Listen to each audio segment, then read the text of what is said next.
Citizen Kane was a groundbreaking film that shook the film industry as we know it. This film had stunning cinematography, a great story, and wonderful acting and directing to form one big masterpiece. I will be analyzing the mise en scene of Citizen Kane. Let's go. In this scene, we open up to a young Charles Kane playing in the snow. He throws a snowball at his house, which is also Mrs. Kane's boarding school. The camera zooms out from the window and we are put in the house of the Kanes.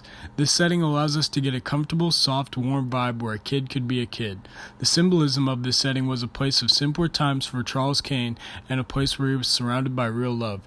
But this would change indefinitely as Charles's mother and father sign him away to Mr. Thatcher for his newfound fortune. The use of lighting in this scene allows light on the subject and highlights that they play a key role.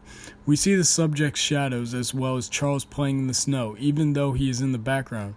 It adds an optimistic approach to the story regarding the decisions made in the moment and how they will have effect on the future tomorrow. When we are taken outside, we are given natural lighting.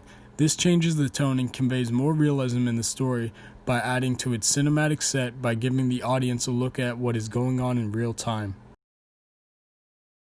Both Mr. and Mrs. Kane are dressed in non-working clothes, implying that they come from a quiet, lower middle-class family.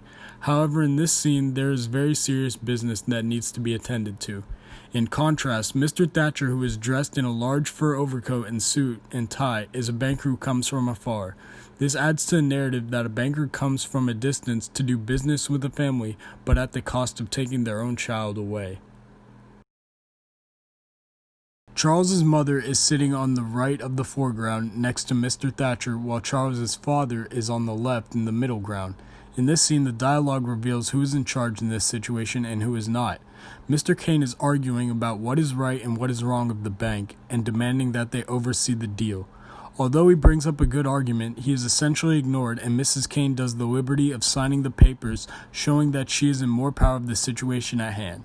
Both parents seem conscious about the choices they are making about their son's future, whereas Mr. Thatcher seems lifeless, doing his job reading the rights and requirements to him as he is prepared to take away the Kanes' only child. This part of the story kicks off the inciting incident for Citizen Kane.